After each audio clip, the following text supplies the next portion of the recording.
Vamos começar então pelo tratamento clínico, né? Como eu falei, o beta-bloqueador... Então, o tratamento medicamentoso funciona mesmo? Funciona? Opa, se É. funciona. Então, para quando que a gente indica primeiro o tratamento medicamentoso? Antes da gente entrar nas classes, né? Então, é no paciente hipertrófico, obstrutivo sintomático ou não obstrutivo sintomático. Pacientes assintomáticos, sejam eles obstrutivos ou não obstrutivos, não tem indicação de medicação. Então, pulando um pouquinho, é como se fosse NADAC, né? Antiaginoso é para quem tem angina. Esse tratamento com beta-bloqueador, bloqueador de canal de cálcio, é um tratamento sintomático. Exatamente. Logo, vai ser para quem tiver realmente algum sintoma, né? Ou uma obstrução importante, né? Acima de 30, tanto no esforço quanto no Valsalva aí.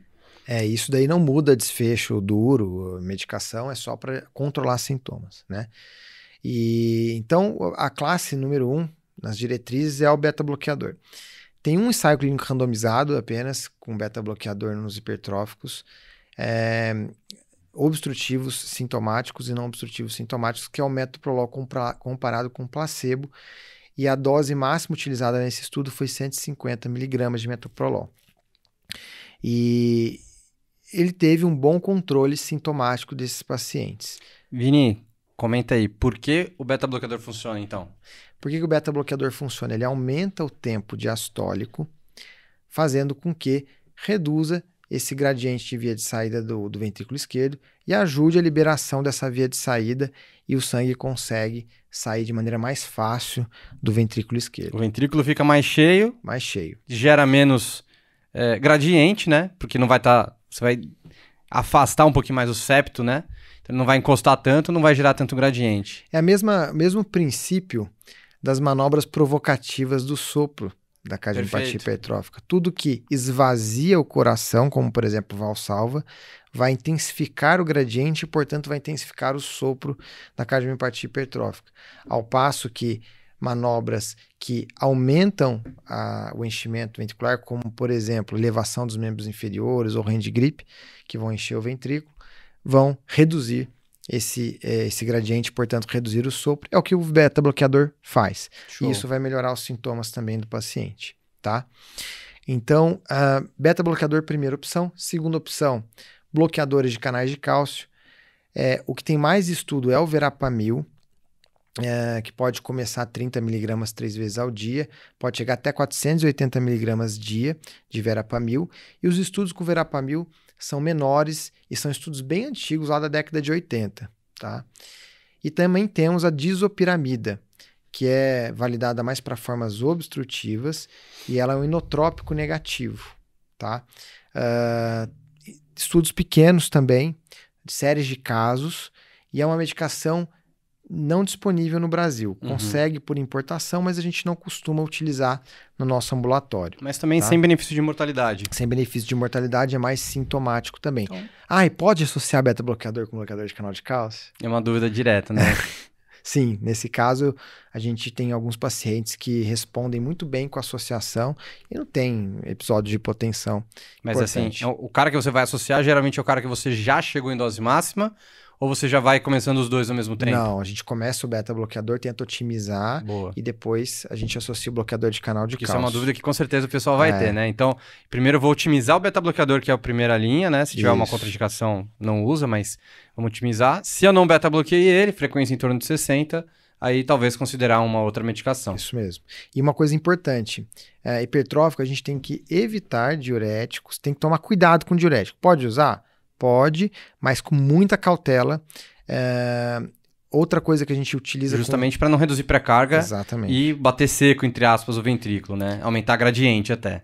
A mesma coisa com amlodipino, por exemplo. Os bloqueadores de canais de cálcio de hidropiridínicos. Que a gente vasodilata e também... reduz pós-carga demais, né? Então tem que tomar super cuidado com isso também. Então são medicações que a gente acaba evitando nesse tipo de pacientes. Mas se ele é hipertenso? Se ele é hipertenso, a gente vai tentar sempre utilizar primeiro beta-bloqueador, bloqueador de canal de cálcio não de hidropiridínico, que é o recomendado para cá, e diurético com parcimônia, né? A gente vai ter que utilizar hidroclorotiazida, e aí a gente vai de maneira parcimoniosa. Mas né? isso no cara que é obstrutivo. No cara que tem obstrutivo. Isso, obstrutivo. No não obstrutivo é mais tranquilo. É mais tranquilo. Segue o jogo, exatamente. quase que normal. É mais no obstrutivo que a gente tem que ter mais cautela, exatamente. Eu lembro que tem uma resenha do Brá também, né? Reduzir um pouquinho de fibrose.